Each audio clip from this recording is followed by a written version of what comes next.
Boomer Zoomers, Boomer Zoomers, Boomer Zoomers, Boomer Zoomers. Connecting through Zoom is the way to go. So let's dive right in. It's Boomer Zoomers.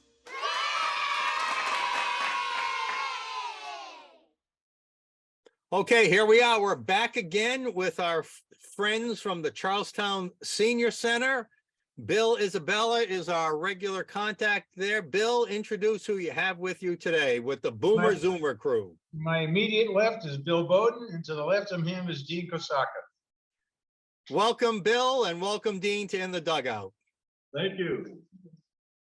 All right, so we have the seniors recommend to us the topics you want to talk about. We're interested in the issues you as seniors are interested in, and we're interested in your perspectives on those topics as a senior.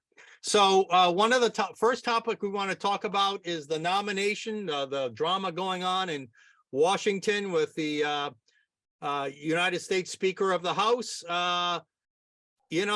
Everyone's getting upset over 2 days and 6 rounds of voting. Back in 1855, it took 2 months and 103 round ballots of voting to pick a speaker. And it happened to be somebody from Massachusetts, Nathaniel Banks, who was Speaker of the House. Who wants to start first with their thoughts on this drama in the U.S. Congress? You look prepared. Go ahead. Well, what I'm hoping for that this will transform the Republican Party into a party that is more concerned about the American people whom they represent than pursuing their own personal political goals. I happen to agree with you, Dean. That's an outstanding point. Quite frankly, I think for too long we've seen party chasing their goals as opposed to the American people. And I'm wondering the same thing. When is our Congress, when is our United Congress going to do something for us? I'm tired of waiting, quite frankly. Bill Bowden? We wish that, the people of our party, like say Republican Party, can work things out ahead of time before they make fools of themselves in public. And that's what it looks like for me, and I'm sure it looks like for a lot of other people that have been watching this goings on down in Washington, D.C. Let me throw another perspective of this. I actually don't mind what's going on. I know the media is going to have some fun with it. I know people are upset. I know the Democrats are enjoying it. But to me, isn't this what democracy is about? A healthy debate and what's wrong? I think while they might be moving the goalpost, the 20 holdouts, if you would, they want less government. They want less wasteful spending. They want less cooperation with the big government advocates. And isn't that worth fighting for? Isn't that worth a few days of messiness in Washington if they can move the needle a little bit towards that direction? What do you guys think of that? Well, let me jump in here. I completely agree with you. However, the Democrats are the enemies of conservatism, are using this to bloody us conservatives badly.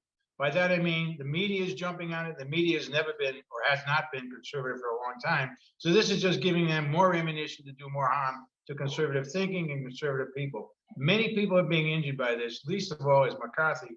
But Jim Jordan is being tattooed, a number of different very good people that could do us a lot of good. I think that the Republicans need to resolve this thing quickly. All right, Bill Bowden? Well, I feel the same way, and to me, what's being seen on television by the general public is not flattering for the Republican Party. It just seems like there's a lot of people in there that don't want to be Republicans. They want to do whatever they feel like doing, and the heck with the rest of the people. You know what I mean? It just doesn't look good to me. Before you weigh in, let me put it to you this way.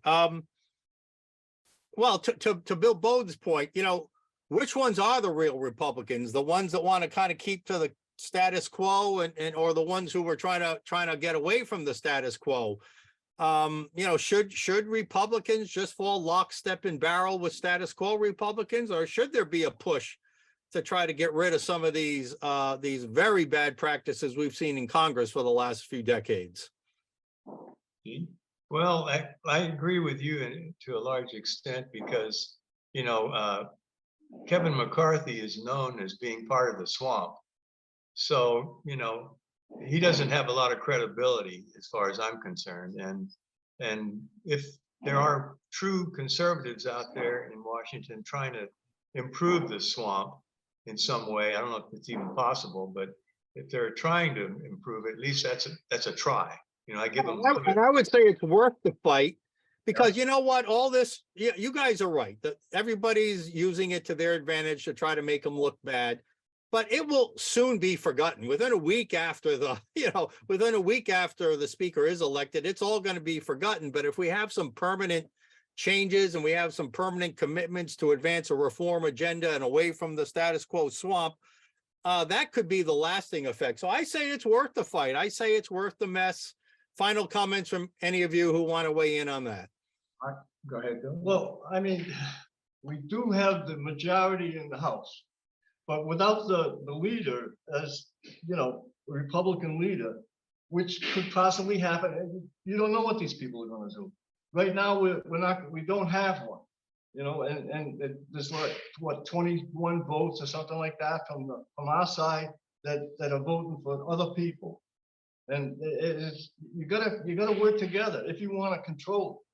I mean, maybe that's right. There's probably some day they will get control of it, but it sure doesn't look like it right now. All right, let's move on to Dean. Do you have something else you want to add in? Yes, and also if Kevin McCarthy does something egregious that upsets the conservative base, they still have the 5 votes that could remove him as speaker. Right. You're right. That's a great point. That this is what I don't understand about the 20 is while I believe in what they're pushing for, they don't have to push for it now. You're right.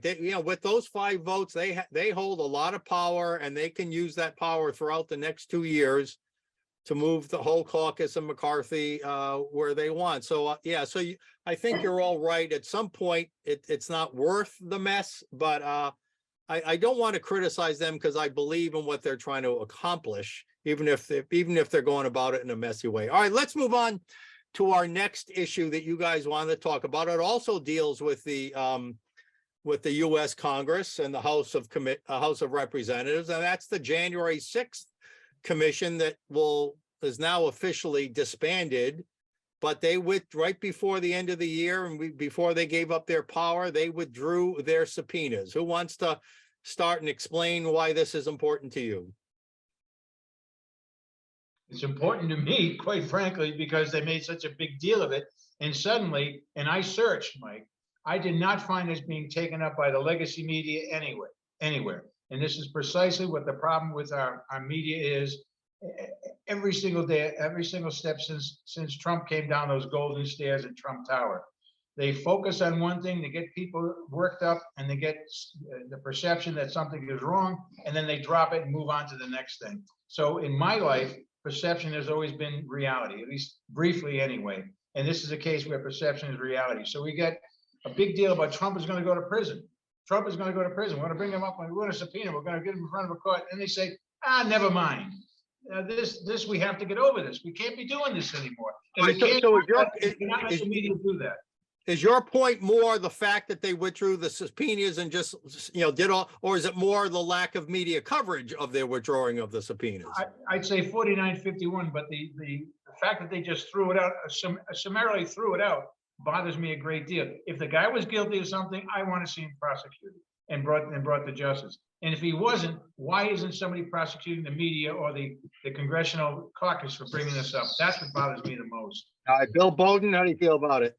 I think that, all these charges that they were saying that they were going to take against Trump was, even if they in their own mind knew that it wasn't true, they start these ideas in a person's head and say, oh, he's no good, he's bad, he'll never be able to run for anything again in his life. I mean, just to make sure that he is unfavored by the general population. Go ahead, Dean. Yes, I feel like,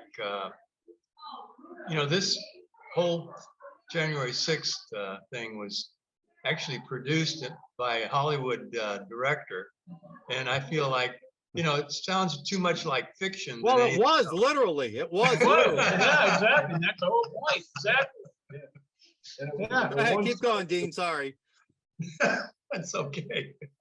Yeah, well, that, we all have a gripe on this one, I have to admit. And this doesn't make sense to go to that length for all of that. And we're spending tax dollars on all of this. Right. And then it gets tossed like it's nothing, you know, that to me is an unreasonable use of tax. But Dean, isn't there a problem with the electorate, the people that are listening to this stuff? They're letting it slip by and not even batting an eye. I wonder, is it because we're elderly, and remember the way it was versus the way it is today? Were we not engaged some years ago? What about the people in their 30s and 40s, the next group of leaders? When are they going to latch on to something like this and say, you can't be doing that. We will not allow it any longer. And Well, that's a what- great point. Let me pose the question this way. So are you guys saying, years ago when you guys were maybe, younger and in your 20s and 30s and you observed government, that there was at least some honor there, right? Right. You would have some integrity, and that what you're seeing right now is nothing but a dishonest show. And when the lights went off, the show went away. I mean, is that kind of what you're saying? Yeah, exactly. Yeah. It's just a cover up also, Mike, for the stuff that we should be really paying attention to.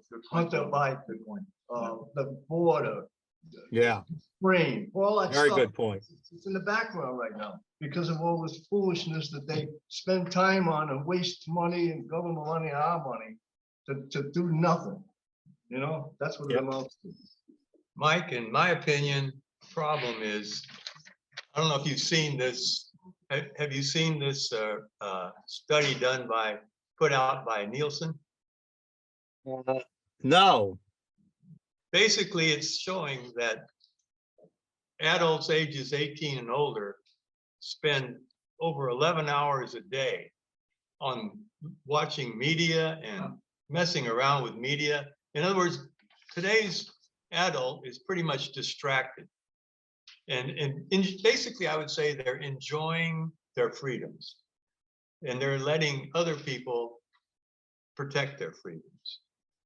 And as a result, the media, and that used to be the big media, they used to protect our freedoms, but they don't do that anymore. So there we are, Can I question on that, Dean? You're saying they're enjoying their freedoms. watching. What's more important, freedom or rights? I think today we're applying, we want government more and more and more to apply my rights to my individuality as opposed to my freedoms. I think we should stop chasing rights and focus more on freedoms. We have the freedom of speech, but what do? They continuously do things like telling a doctor he can't talk negatively about the COVID-19 vaccine, telling us that we parents do not have the right to intervene in what the school is teaching.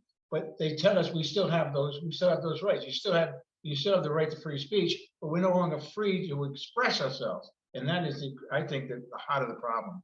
I think there's a big difference between freedom and rights. Well, yeah, it's the kind of thing. What good is a law if you don't enforce it, right? It's the same idea, right? Yeah.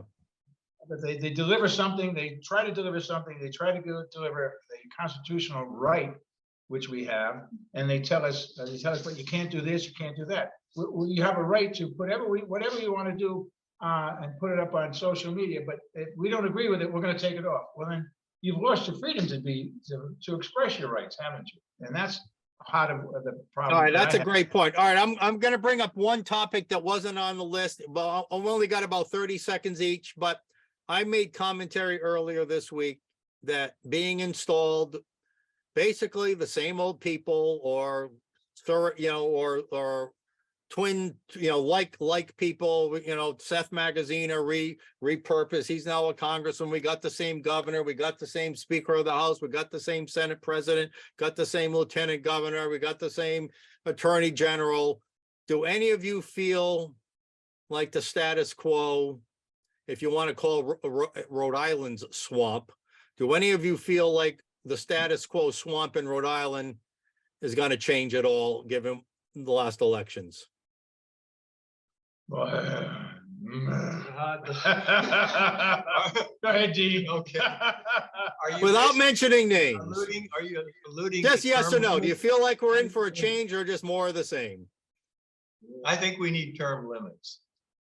Well, I do too. I agree. That's a Well, great point, Dean. not only that, I think, to be honest, frankly, I don't think much is gonna change, not in this current legislation process. I'm hoping Okay. that it will at some point, but I gotta tell you, judging for what I saw in the last election, I'm not confident in the electorate anymore. I think we have a bunch of folks that pull levers and that's it. All right, Bill Bowden, final word to you. In Rhode Island here, it's been a passing on, you know, in other words, father, son, judge, assistant. Yeah. assistant, you Says know, magazine, right? and- Yeah, and these people come in now, in Rhode Island, you only have to be a resident for 30 days to be considered in an election. Other states have a time period of, say, 10 years, 7 years, 6 years. Rhode Island, 30 days, and so you can move anybody in from out of state and try to push them in, but, you know, to me, it's no good. You know, they should have limits of being in the state and seeing what goes on here for the last 30 years or longer than that, but I'll just use that for figures. Because we've never, you know, it's almost like they used to have a handle for the Democrats. Pull the handle, that's it. Yeah. And finally did away with, it, but didn't do any damn good because they're still doing the same thing. Well, they replaced the handle with the early voting and the mail-in voting. Oh, So yeah, anyway, all that yeah. stuff. Unidentified voters, you know what I mean? Yeah. That's- All right, that's- gentlemen, our time is up. Thank you. Boomer Zoomers from the Charlestown Senior Center, Bill, Isabella, Bill Bowden, Dean Kosaka. Thank you so much for joining us today. Say hello to the rest of your current events group. Have a great meeting today. Thank you, Mike. Thank you. Thank you Mike. all. We'll see you in a few weeks. Bye-bye. Well, thanks again to our friends at the Charlestown Senior Center. These Boomer Zoomers are really come well prepared. You know, they bring you a perspective that a lot of young people don't have anymore, and we really appreciate them being regular guests on our In the Dugout show. I want to thank John Lancellotta. I want to thank his attorney, Dirk Wilcox, for explaining their lawsuit to us. I'll tell you, there's never a lack of news in the world and in this state. And a lot of the news you're only going to get right here on In the Dugout and the Ocean State Current. So thanks for tuning in. It's our last show of the week. We'll see you next week for In the Dugout. Mike Stenos out.